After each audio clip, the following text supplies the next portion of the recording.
Hello everyone, तो मैं जा रही हूँ मंदिर। गणेश जी का गणेश चतुर्थी का आज थर्ड डे है, जो कि मंदिर में स्थापना की थी सबने। तो फिर देखिए मंदिर आ चुके हैं, आपको आवाज़ भी आ रही होगी।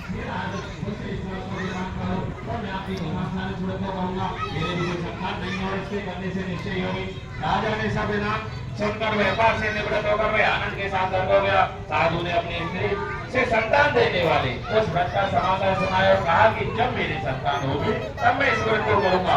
साधु से साधु ने लीलावती से कही। एक दिन उसकी स्त्री लीलावती पति के साथ आनंदित होकर सांसारिक धर्म में प्रवृत्त होकर सत्यनारायण भगवान की कृपा से गर्भवती हो गई तथा उसके यहाँ 10वें महीने में एक सुंदर कन्या का जन्म हुआ। दिनों दिन वह इस तरह बढ़ने लगी जैसे शुक्ल पक्ष का चंद्रमा बढ़ता है। कन्या का नाम कलावती रखा गया। जब लीलावती ने मीठे स्वरों में अपने पति को कहा, जो आपने संकल्प किया था कि भगवान का व्रत करूंगा, अब आप उसे करिए। साधु बोला, हे प्रिय, इससे विवाह कर करूंगा। इस प्रकार अपनी पत्नी को आश्वासन देकर वह नगर को चला गया।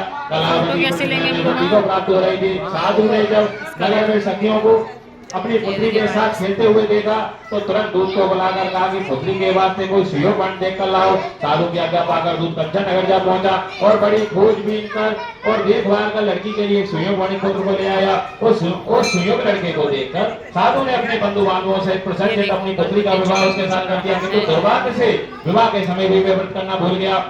तब श्री सत्यनारायण भगवान क्रोधित हो गए और श्राप दिया कि तुम्हें दारुण दुख प्राप्त होगा।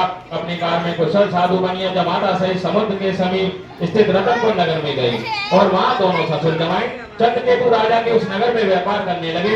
एक रोज भगवान सत्यनारायण की माया से प्रेरित कोई चोर राजा का धन चुरा कर भागा जा रहा था, किंतु राजा के दूतों को आता देखकर चोर ने घबराकर भागते हुए राजा के धन को वहीं चुपचाप रख दिया जहाँ वे ससुर जमाई ठहरे हुए थे। जब दूतों ने उन साधु वैश्य के पास राजा के धन को रखा देखा तो वे दोनों को बांध कर ले गए और प्रसन्नता से दौड़ते हुए राजा के समीप जाकर बोले, ये दो चोर तब राजा ने आज्ञा से उनको कठोर कारावास में डाल दिया और उनका सब धन छीन लिया। सत्यनारायण भगवान ने जो श्राप के द्वारा उनकी पत्नी भी घर पर बहुत दुखी हुई और घर पर जो धन रखा था चोर चुरा ले गए। शारीरिक व मानसिक पीड़ा तथा धूप और प्यास से अति दुखित होकर अन्न की चिंता में कलावती एक ब्राह्मण के घर गई।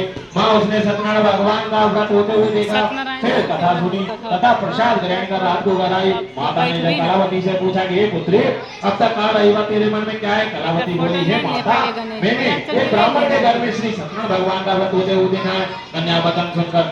कन्या के वचन सुनकर लीलावती भगवान के पूजन की तैयारी करने लगी।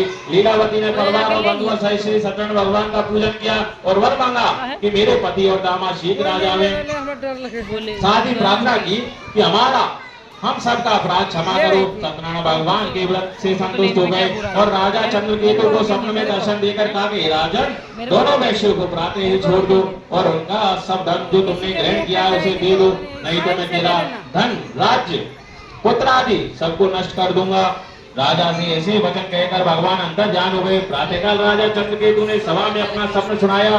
फिर दोनों वणिक पुत्रों को कैसे मुक्त कराकर सभा में बुलाया। दोनों ने आते ही राजा को नमस्कार किया। राजा मीठे वचनों से बोला, हे महानुभाव, भावी वर्ष ऐसा कठिन दुख प्राप्त हुआ है, अब तुम्हें मुझसे कोई भय नहीं है। ऐसा कहकर राजा ने उनको नए नए वस्त्र आभूषण पहनाए तथा उनका जितना धन लिया था